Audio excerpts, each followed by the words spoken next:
Selamat datang di kelas Beginner Guide to Database Design. Pada topik kali ini kita akan membahas mengenai administrasi dari sistem database.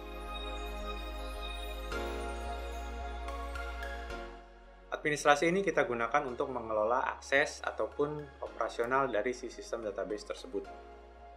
Yang pertama, kita perlu mengamankan sistem database yang kita miliki. Pengamanan yang umum kita gunakan biasanya adalah dengan menggunakan metode autentikasi dan otorisasi. Selain itu, kita bisa menggunakan juga dengan akses kontrol. Pada sebuah autentikasi, kita memberikan akses kepada user-user yang kita rasa memiliki hak terhadap data tersebut. Lalu pada akses kontrol, kita memberikan data-data mana saja yang boleh diakses oleh user yang sudah kita berikan izin masuk tersebut. Tentunya seorang user yang sudah kita berikan izin masuk tidak serta-merta boleh ataupun bisa mengakses seluruh data yang ada, tapi hanya sebagian data saja yang sesuai dengan fungsi ataupun bagian tempat dia bekerja.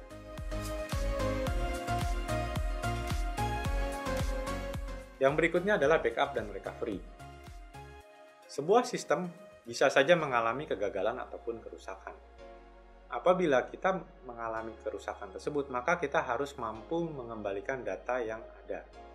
Supaya kita bisa memiliki data cadangan, maka kita perlu melakukan proses backup. Proses backup yaitu proses menyalin data-data yang kita miliki ke tempat atau ke lokasi yang berbeda, sehingga apabila terjadi kerusakan atau permasalahan sistem, kita bisa mengembalikan data-data tersebut ke dalam sistem yang sudah kita miliki. Proses mengembalikan data-data ini kita sebut sebagai proses recovery. Lalu di samping proses recovery ada yang kita sebut sebagai proses enkripsi. Proses enkripsi yaitu merubah bentuk data menjadi satu bentuk yang sulit dimengerti sehingga tidak bisa dibaca oleh pihak-pihak yang tidak berkepentingan. Yang berikutnya yaitu teknologi RAID. Teknologi RAID merupakan salah satu teknologi hard drive di mana apabila terjadi kegagalan hard drive maka tidak akan menimbulkan kerusakan pada keseluruhan sistem.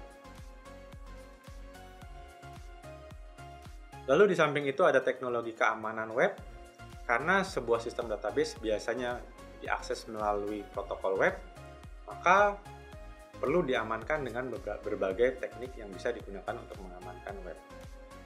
3 teknik yang bisa umum digunakan untuk mengamankan web adalah proxy server, firewall, dan secure socket layer.